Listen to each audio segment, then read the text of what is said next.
A queda de um corpo abandonado próximo da superfície terrestre foi um dos primeiros movimentos que os sábios da antiguidade tentaram explicar. Mas só Galileu, já no século XVII, estudou experimentalmente o movimento de queda dos graves e o lançamento de projéteis. Observe com atenção a figura que mostra uma esfera a cair em duas situações.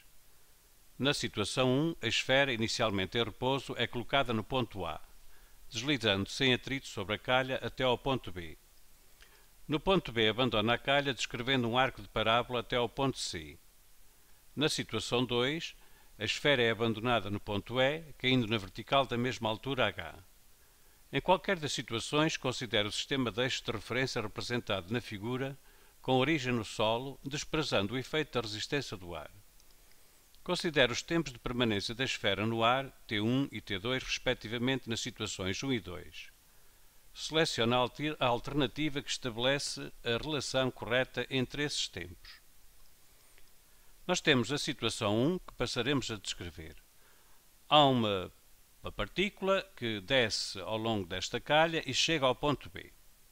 Quando chega ao ponto B, se considerarmos que há aqui uma superfície, mesmo que diminuta, mas horizontal, a partícula está sujeita à reação normal dessa superfície e está sujeita à força gravítica. Dado que a superfície é horizontal, estas duas forças equilibram-se e, portanto, a resultante é nula. Assim que a partícula perde o contacto com a calha, a reação normal deixa de atuar e a partícula fica unicamente sujeita à força gravítica.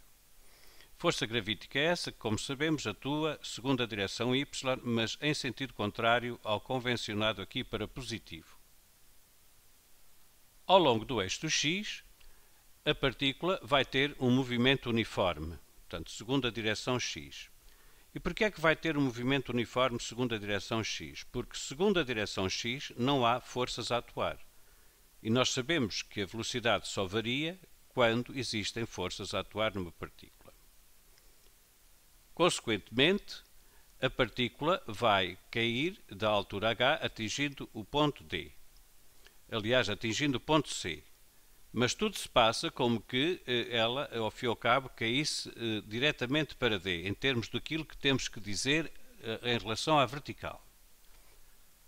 E esta partícula na situação 2? Bom, ela está, inicialmente, alguém segura na partícula, portanto, alguém inicialmente equilibra o peso com uma força que a puxa para cima, mas no momento em que essa força que a puxa para cima e que equilibra a força gravítica, no momento em que essa força deixa de atuar, a partícula fica sujeita unicamente à força gravítica. E, portanto, vai atingir o ponto F ao fim de um determinado tempo. A situação 1 e a situação 2, segundo a vertical, são perfeitamente equivalentes, porque elas as duas partículas vão ficar sujeitas ao campo gravitacional terrestre.